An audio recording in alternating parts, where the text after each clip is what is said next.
И вот наступило 31 января 1959, и именно сейчас нам особенно важно понять, в каком состоянии группа подходит к Уральскому хребту и при какой погоде. 31 января – это четвертый день на маршруте, и уже вроде бы не до романтики. Это день, который должен был бы стать моментом концентрации внимания, переходом от игры к настоящему спортивному походу. Справились ли дятловцы с этим переключением? Удалось ли им настроиться на серьезность предстоящего восхождения на хребет? На эти вопросы мы будем искать ответ, прослеживая каждое их действие, каждую мелочь, каждый шаг. Канал Ірини Коновець-Поплавської. Итак, 31 января группа Дятлова подошла к Уральскому хребту в районе горы Холодчахль. Как это было, нам повествует последняя запись из дневника, которую сделал сам Дятлов. Сегодня погода немножко хуже. Ветер западный, снег, видимо, с елей, ибо небо совершенно чистое. Вышли относительно рано, около 10 утра.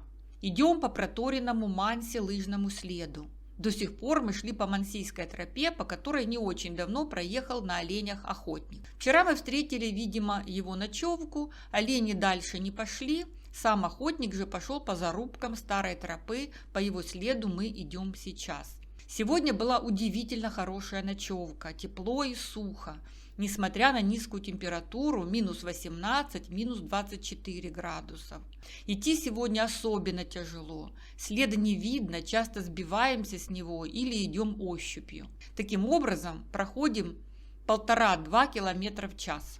Вырабатываем новые методы более производительной ходьбы. Первый сбрасывает рюкзак и идет 5 минут. После этого возвращается, отдыхает минут 10-15, после догоняет остальную часть группы. Так родился безостановочный способ прокладывания лыжни. Особенно тяжело при этом второму, который идет по лыжне, торенной первым с рюкзаком. Постепенно отделяемся от ауспий, подъем непрерывный, но довольно плавный. И вот кончились ели, пошел редкий березняк. Мы вышли на границу леса. Ветер западный, теплый, пронзительный. Скорость ветра подобная скорости воздуха при подъеме самолета. Наст, голые места, об устройстве лабаза даже думать не приходится. Около 4 часов. Нужно выбирать ночлег. Спускаемся на юг в долину Ауспии. Это, видимо, самое снегопадное место. Ветер небольшой, по снегу 1,2-2 мм толщиной. Конец цитаты. Как видим, тон в дневнике спокойный и ровный, но Дятлов всегда писал спокойно, это его характерная манера, сухо, почти отчетно. Именно поэтому я начинаю подозревать, что и так называемый дневник неизвестного может принадлежать ему же. Стиль слишком похож, те же короткие фразы, та же структурность, то же стремление фиксировать факты, а не ощущения. Из этого всего выходит, что 31 января с утра ребята постепенно начали отдаляться от Ауспии в сторону перевала. Подъем непрерывный, но довольно плавный. Закончились ели, пошел редкий березняк. Они вышли на границу леса, а время уже около 4 часов. Заход солнца в этот день в 17:24. Наступление темноты в 18:07.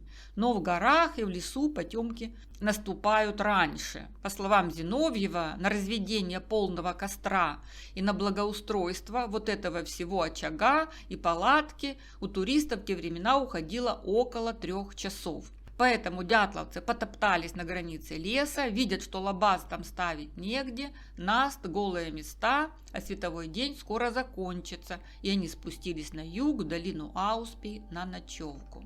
И теперь проиллюстрируем этот день фотографиями, которые относятся к 31 января. Во всяком случае, так они датируются на Дятлов-Пас.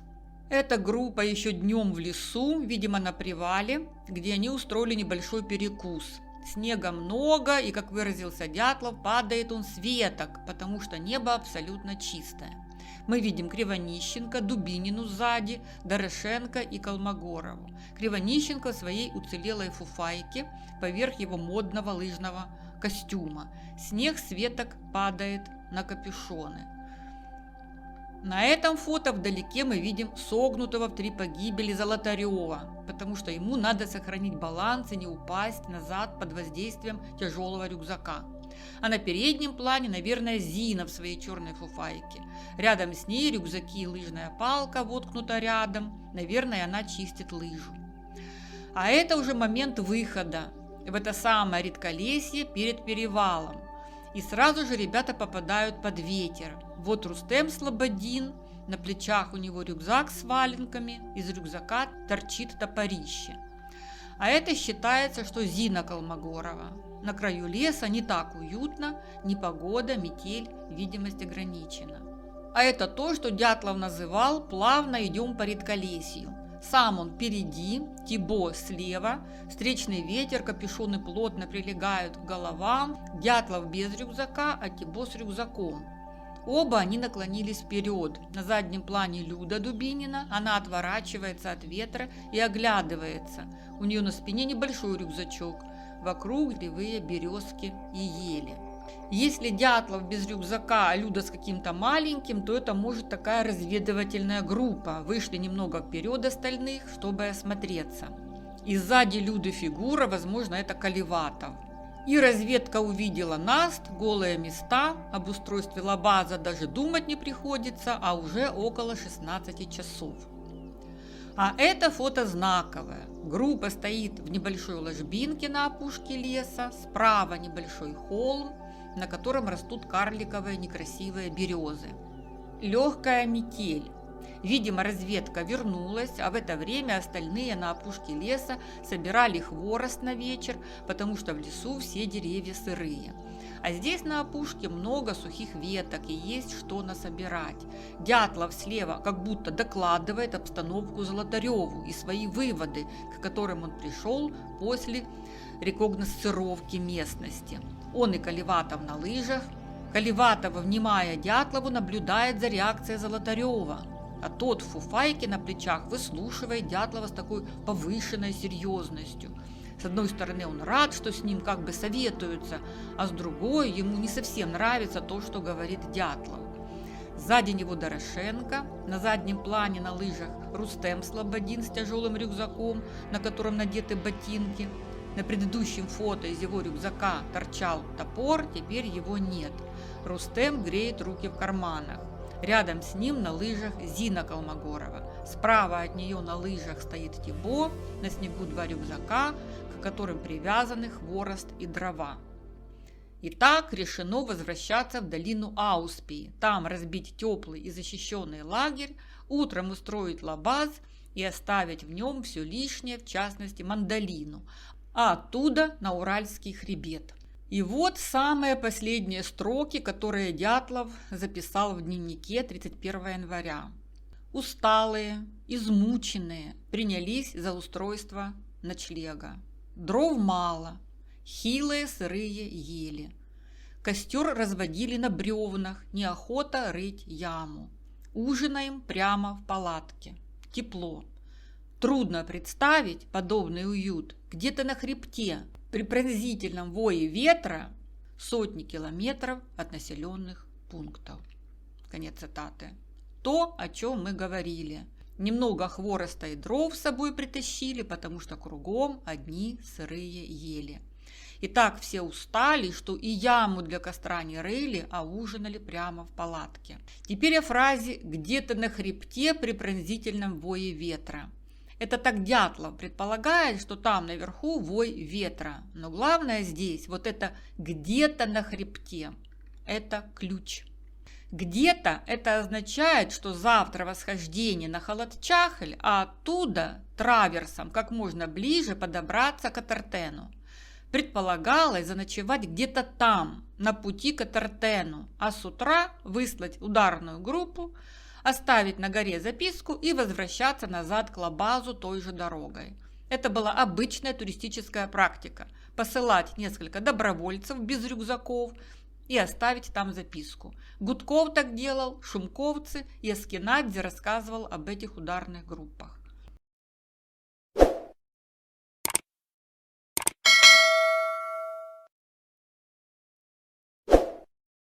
И вот 31 января подходит к концу, день, который стал для группы своеобразным поворотным пунктом. Они, наконец, вышли к Уральскому хребту, к тому самому рубежу, после которого начинался настоящий север, настоящая высота и настоящее испытание. Ребята, конечно же, рады этому событию, воодушевлены, ними овладевает чувство победы над пройденной дистанцией. Они дошли, и это придавало им сил. Все выглядело так, что обиды, ссоры, мелкие трения и взаимные претензии, которые копились последние дни, остались далеко позади.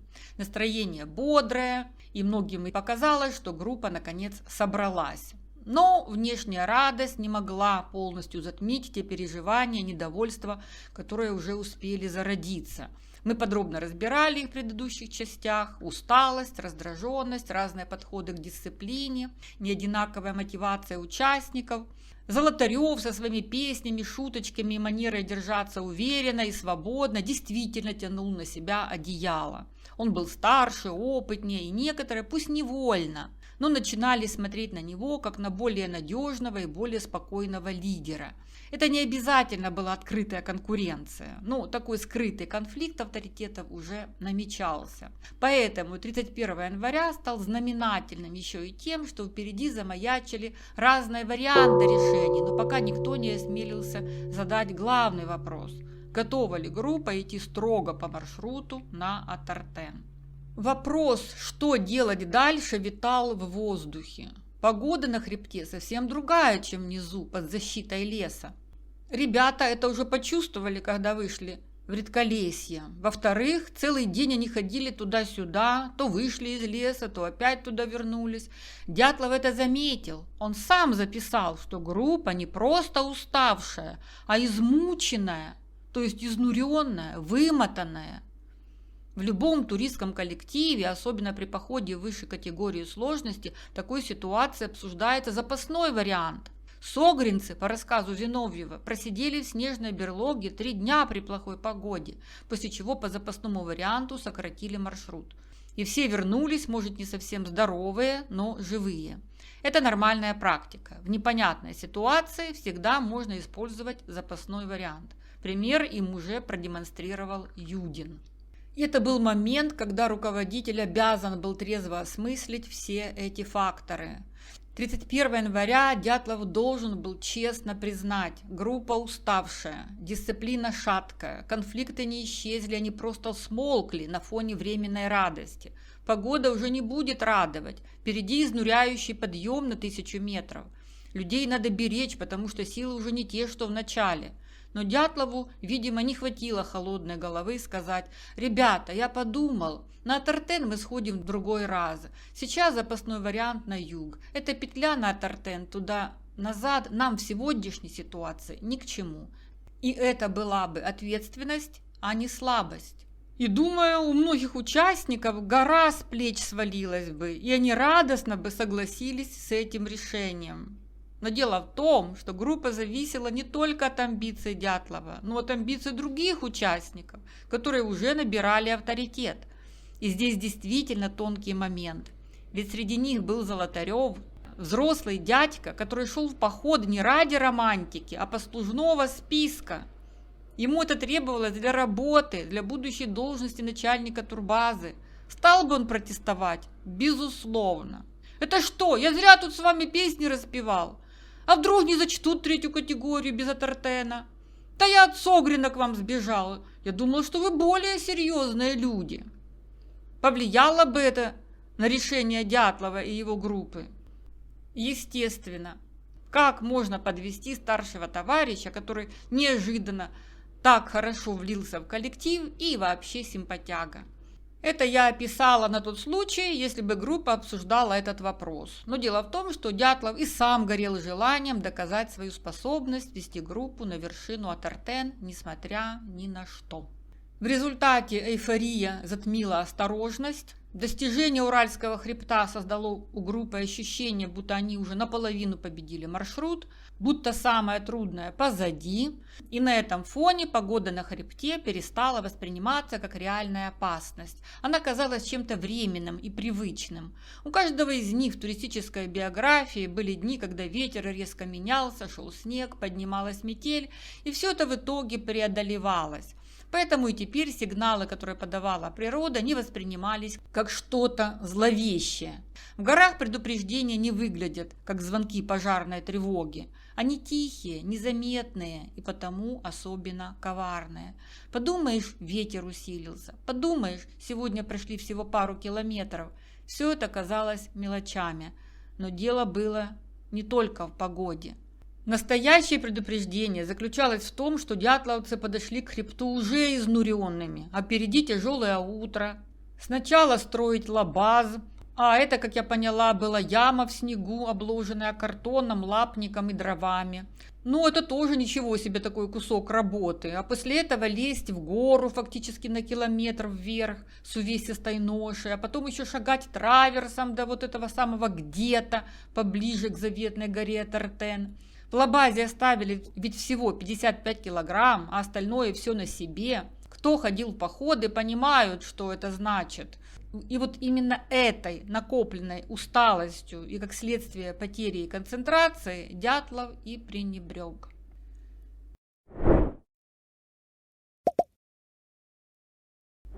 И вот наступило то самое роковое 1 февраля. Больше поясняющих записей дневниковых нет, но есть фотографии, и мы посмотрим, какие из них на Дятлов Пасс отнесли к этому дню. Снимки тоже дают достаточно информации для размышлений. Это фото палатки с утра.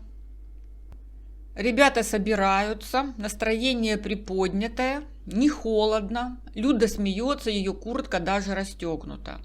Тихо, ветра нет, хорошая видимость. Это Слободин весело позирует с обгоревшей фуфайкой Кривонищенко. Поставили лабаз и пошли на гору Халатчахль, которую местные называли просто верх Ауспии. Поднимались по Мансийской тропе. Это утверждал в беседе с Пискаревой местный житель Андросов. Тропа там существовала сотни лет. Как там начали жить манси, так и появились тропы. Это как дороги, без них никуда нельзя попасть. Ни в гости, ни на охоту. Оленей на Урал гонять надо. Там происходит отел. Тропа – это мансийская цивилизация. Она может идти на хребет Урал, дальше через Урал в Пермскую область, в Коми, на реку Обь, в тундру через поселки. Это как наши автодороги. На хребте тропа исчезает, так как нет деревьев, и туристы идут сами дальше по своему маршруту. Туристы ведь шли именно по ней, по Мансийской тропе на хребет. Конец цитаты. И вот, собственно, восхождение. Примерно 1200 метров по склону. И на этом фото мы видим, что здесь склон круче, а здесь группа выходит почти на плато, то, что рядом с вершиной. Там они остановились, чтобы отдышаться, а когда рассмотрелись, то поняли, что дальше идти стрёмно. Многие считают, что из-за штормового ветра, чуть ли не урагана, но на самом деле фотограф заморочился вытаскивать на морозе камеру, чтобы запечатлеть другое атмосферное явление. Какое же? В YouTube я натолкнулась на такой комментарий под ником «Версия Little Дятловцев». Температуру никто не может знать 1 февраля 59-го на склоне, а вот ветер в месте палатки был слабый, метров 5 в секунду, не более. Это устанавливается потому, что на 2 кадрах копки ямы ни одна лямочка палок или резинки креплений не шелохнулась ни на пиксель. Была лишь небольшая поземка. Плохую видимость, метров 10, ошибочно принимают за пургу, но это не так. Дятловцы находятся в облаке, это туман. Нижняя граница облачности ниже вершин и отрогов или даже отдельные нахлобучки облаков на горах – обычное дело в горной местности. Конец цитаты. И я решила проверить эту информацию, потому что все выглядит именно так, что группа попала в очередную ловушку природы. Но так как высоту дятловцы уже набрали, то что делать? Решили, что главное дело на этот день они сделали. До Атартена траверсом 15 километров, вполне реально за день пройти. Те, кто считает, что они хотели спускаться куда-то еще на Лозьву, это те, кто с рюкзаком за плечами никогда не ходил. Какое спускаться? Зачем? Вот какой-то современный Ильдар прошелся траверсом с Халатчахля до Атартена, правда летом, но он, когда шел, то говорил, что идет фактически по ровной местности. А так как горы хорошо обдуваются, то и снег там не такой глубокий, как в лесу. Вот как будто идем по полю, а это горы плоские, горы Северного Урала, узкогорье. А вон там внизу лес чаще непроходимый. А теперь вспоминаем, что Дятлов писал про погоду 31 января. Температура минус 18, минус 24, ветер западный, теплый. А это значит, что на Халатчахль наползло так называемое орографическое облако, типичное для невысоких гор Урала. Как оно возникает? Ветер с запада подходит к склону горы, воздух вынужден подниматься вверх по склону. По мере подъема он быстро охлаждается. Если влажность достаточная, то температура достигает точки росы и образуется облако, сидящее на вершине. Это явление настолько распространенное, что в метеорологии называется Cap Cloud – облачный колпак. Если у подножия было минус 15-20 и относительно высокая влажность, как перед циклоном, то подъем на 300-400 метров охладит воздух на 3-4 градуса Цельсия, и этого уже достаточно для конденсации. А судя по метеорологической карте на время 12 часов дня 1 февраля 1959 в том месте, это синяя область, где красная точка, а это значит, что Халатчахль как раз находился в зоне на краю циклона. И холодный воздух в том месте и был достаточно влажный для формирования облака из-за близости лесов, рек и склонов. Помните запись Дятлова? Хилые, сырые ели. Группа действительно вошла в облако. 1 февраля ветер был западный, а вершина Халатчахля стоит поперек этого потока. И фотограф в этот момент запечатлел вход в облако. Мне только интересно, снизу они его видели или нет. Так вот, в этом облаке снег становится немножко липким, из такого хорошо лепить снежки. Поэтому на верхней части склона снег слипался немного и образовывал такую влажную корку. И доказательством наличия этого облака служат те самые следы в виде пресловутых столбиков. Такие следы сформировались потому, что влажный снег не осыпался обратно в ямки. А вот ниже следов не сохранилось, потому что ниже облака воздух по суше, снег сыпучий, холодный, и ветер делал свое дело, просто сдувал контуры следов. По словам Шаравина, от палатки вниз вели следы 25 метров, а начинались они буквально в 2-3 метрах от палатки, то есть как раз в том месте, где пологое место переходило в более крутой склон. И это облако не дождь и не мокрый снег, а действительно, как написал комментатор под ником версия Little Дятловцев, оно похоже на холодный туман. И в этом тумане плохая видимость, практически нет ориентиров, продолжать путь в таких условиях нереально. Во-вторых, облачная верхушка означает влажный снег, лыжи к нему прилипают, возможен ледяной наст. Следовательно, на траверсе это значит большой риск свалиться куда-то, как предупреждал их Ремпель. В-третьих, 15 километров траверса в таких условиях – это несколько часов медленного хода с тяжелыми рюкзаками. В такой погоде с даже небольшим ветром и минусовой температурой быстро возникает усталость, переохлаждение, риск обморожения. И в-четвертых, низкая видимость плюс тяжелые условия порождают стресс и дезориентацию, а дятловцы и так изнуренные куда еще. Отсюда вывод: траверс 15 километров в облаке с влажным снегом и льдом был бы мега рискованным предприятием для туристов. Поэтому окончательное решение Дятлов оставил до утра, в надежде, что с позаранку солнышко пригреет и туман рассосется. Поэтому соглашаемся, что 1 февраля днем ветер на высоте 10,79 составлял 5-6 метров в секунду, это слабый до умеренного. А для формирования облака достаточно даже 3-5 метров в секунду на уровне вершины.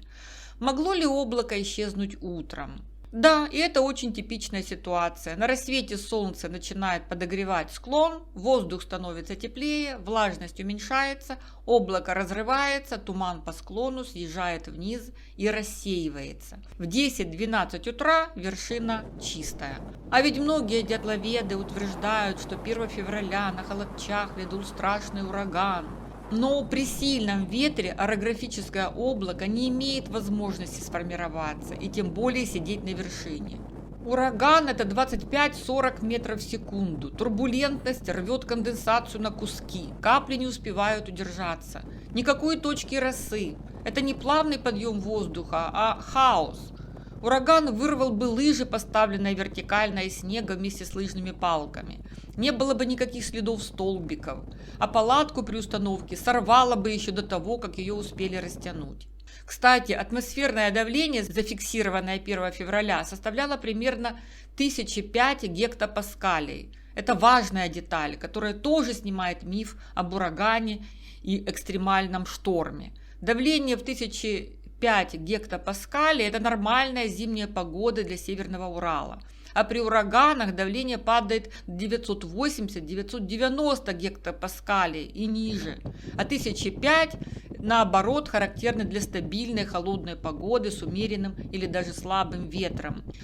А 1 февраля на горе Халатчахль ветер был ровно таким, какой нужен для создания этого облака. Достаточно силен, чтобы затянуть вершину туманом, и недостаточно силен, чтобы создать бурю. В общем, с погодой разобрались. Не было никакого урагана или даже шторма. Тем не менее, и эти обычные зимние условия требовали от группы максимальной внимательности.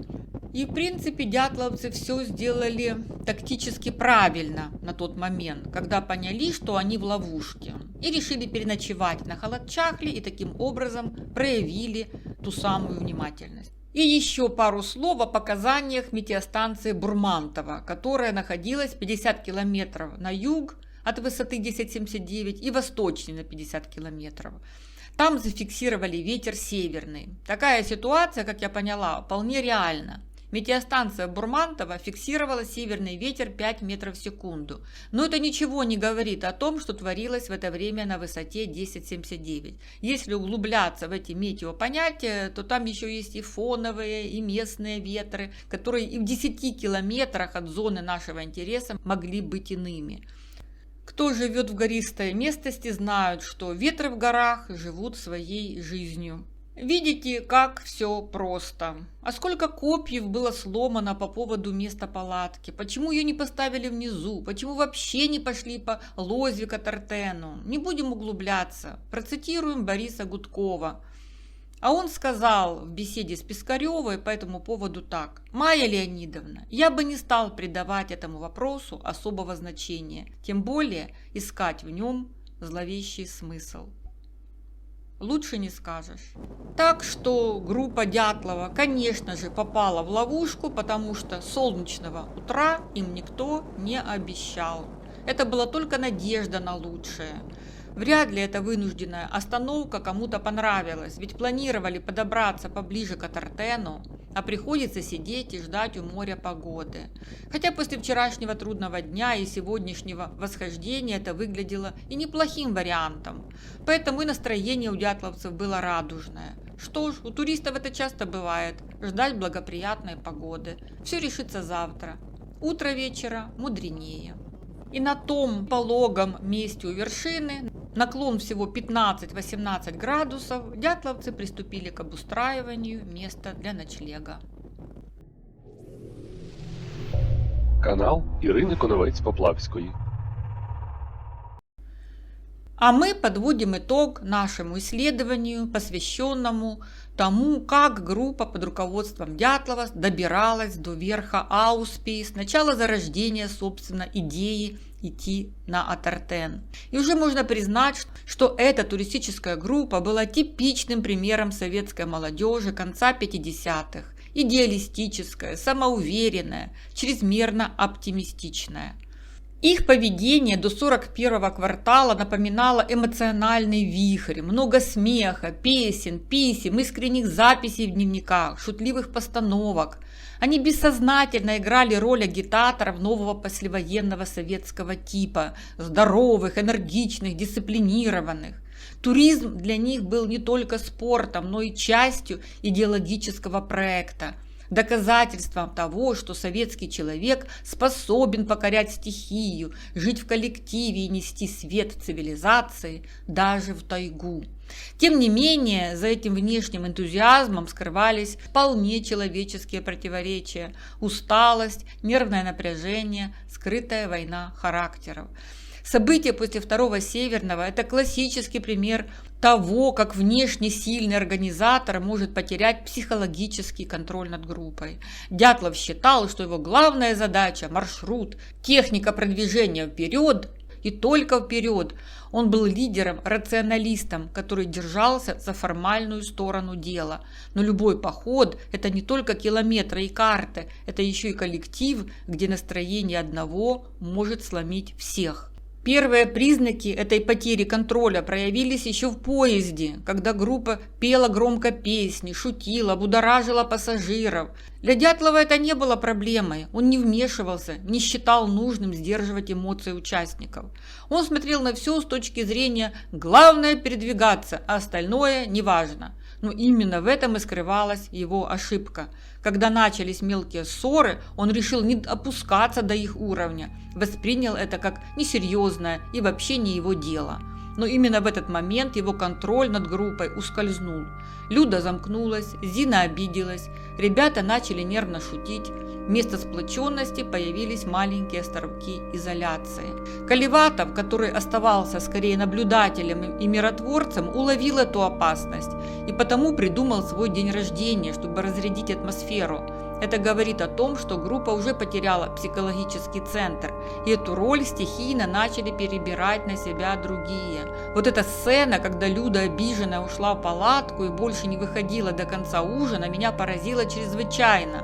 Почему руководитель не разрулил этот конфликт?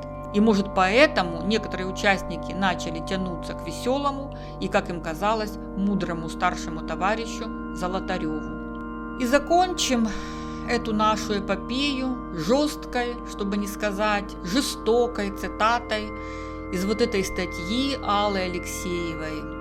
Читая дневники, диву давалось, как хромала дисциплина в группе Дятлова. Вставали поздно, долго собирались, делали глупые поступки, собачились. Обязанности не были распределены. Достаточно упомянуть, что в одну из ночевок сгорела телогрейка, а порванную палатку чинили во время похода. При такой дисциплине в условиях похода третьей группы сложности они бы погибли без всяких ракет, НЛО, злых военных, зэков, манси и прочих людей.